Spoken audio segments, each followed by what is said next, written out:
Hi,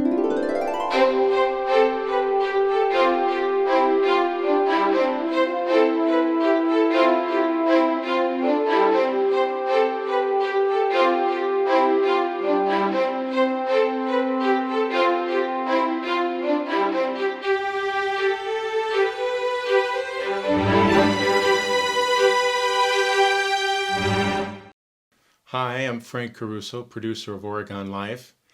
In this episode, I did something different. Usually, I don't tell people what I'm going to do, but I started telling people I'm going to interview Carol Moat. She displays and gives the food samples away at our middle quick trip. We have three of them, and this one's in the middle.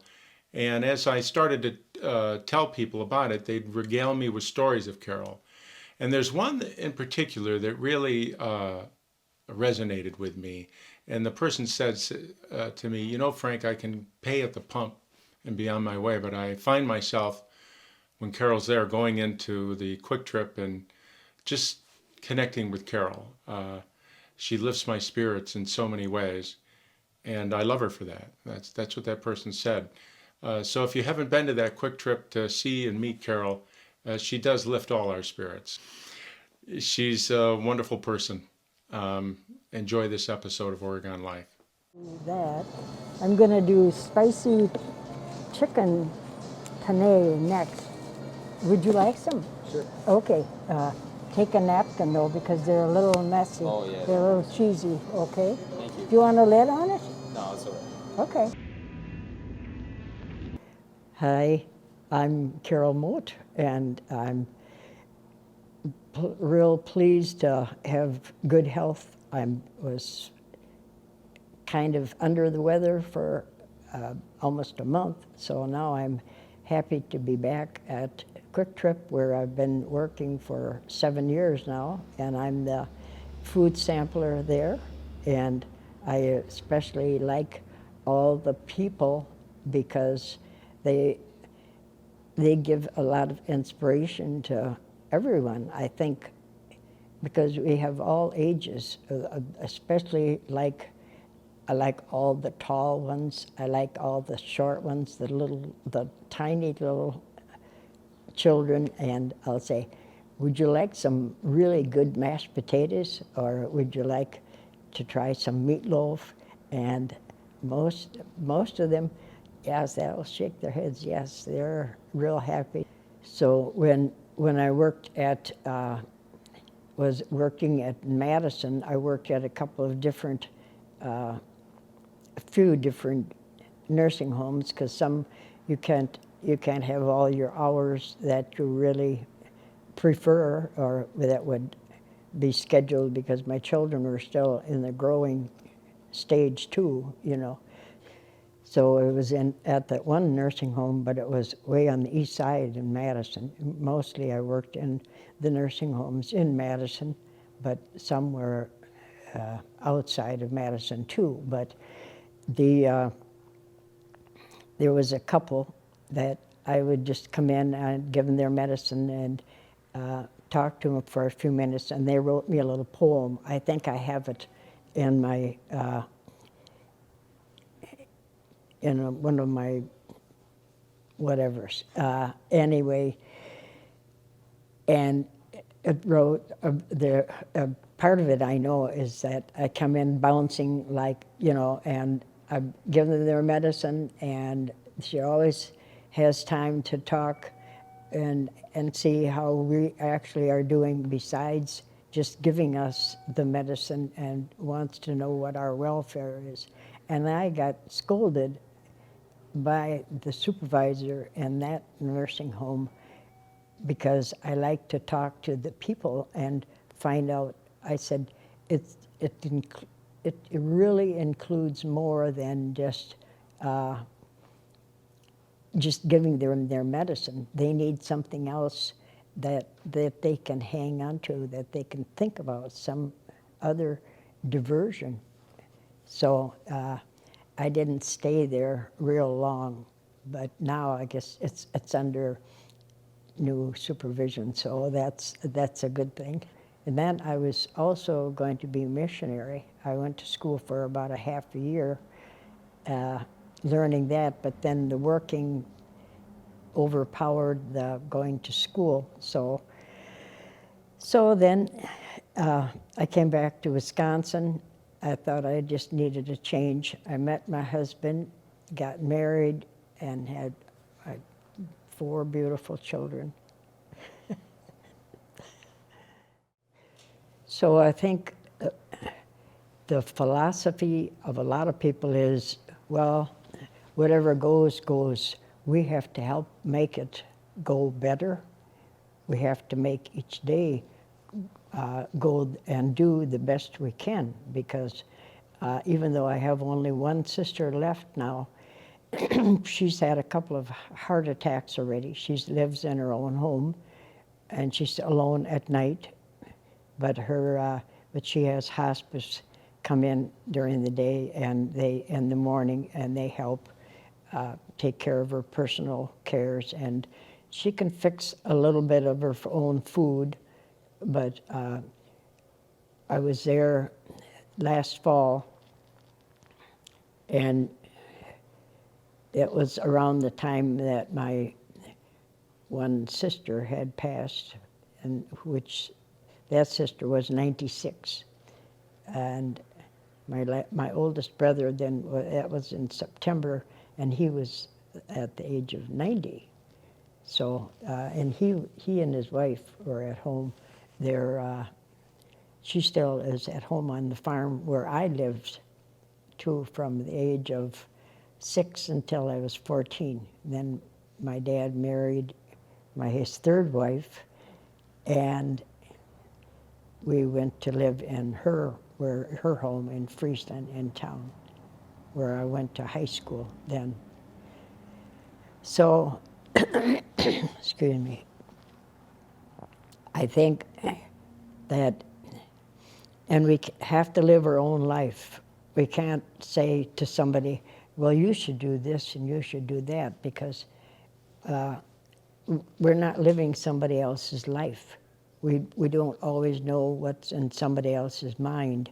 I saw a little wording that you cannot tell what's in a man's heart, man or a woman's heart, but just by the look on their face.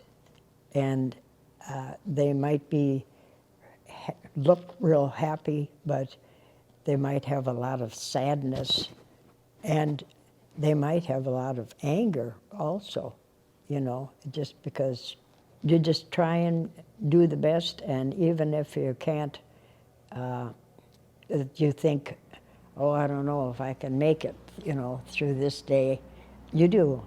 You just put your best foot forward, and there you are, working away. So this was 2 years ago already, and this is, they said, we're going to have just a little get-together, but you have to go out to this one restaurant in Oregon, but I have to go. I said, well, I have to work. Well, you can come after work. And then we went to this one back room, and here was a table with all kinds of cards. And then I was on Facebook.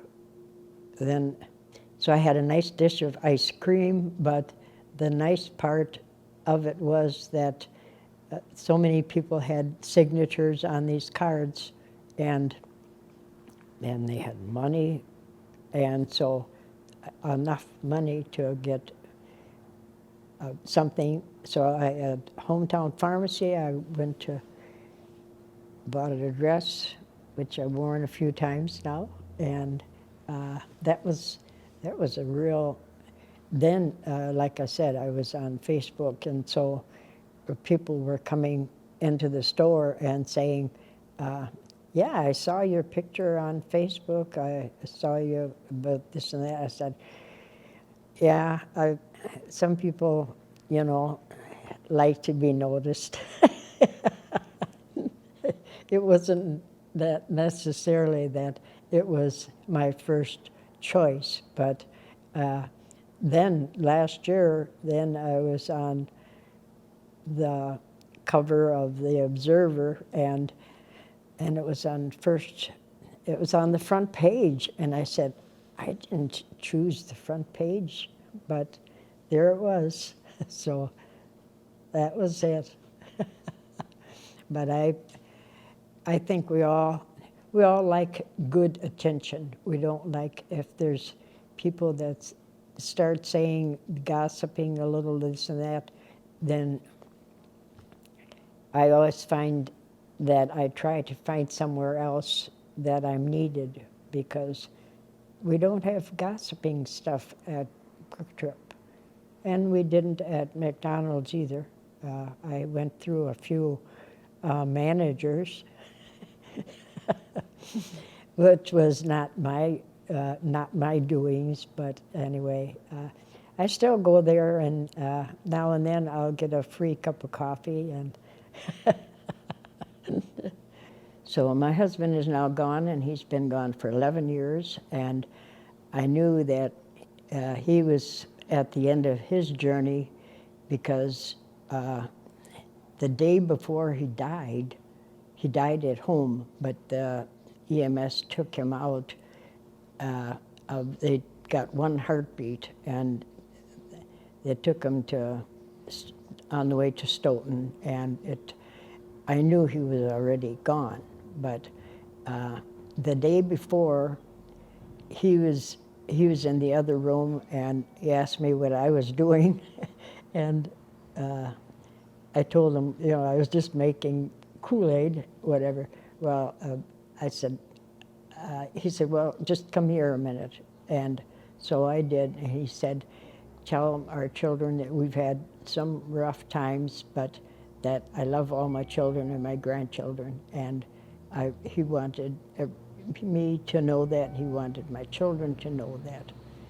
So that was a good lesson for me, even too, that he realized that he was at his end. And so that was basically when we went to bed early for that night, and he said, I'm real tired. And I said, okay. We always went to bed together. But I tell my children and grandchildren too that he was a very, very good man, and he came back to the church, and he was a member of our church now, and that was one of my happiest moments, other than getting married to him and having the children. So that was basically it with him. But I now have a friend that I've had for 10 years, and he's a very good man, and he has health issues. So we just try to do the best we can with each other, and so that's, what else can I say? So I just want to thank everyone for coming to Quick Trip. I'm going to have a new hairdo a week from this Friday, and so nobody probably will know me because I have this straight stuff now, but it's going to be beautiful. I'm going to get a perm. So I hope everybody will still keep coming to Quick Trip, because it's wonderful. We have almost everything, and you can go to McDonald's too, because I know their coffee is good too. Thank you, and have a great day. Okay.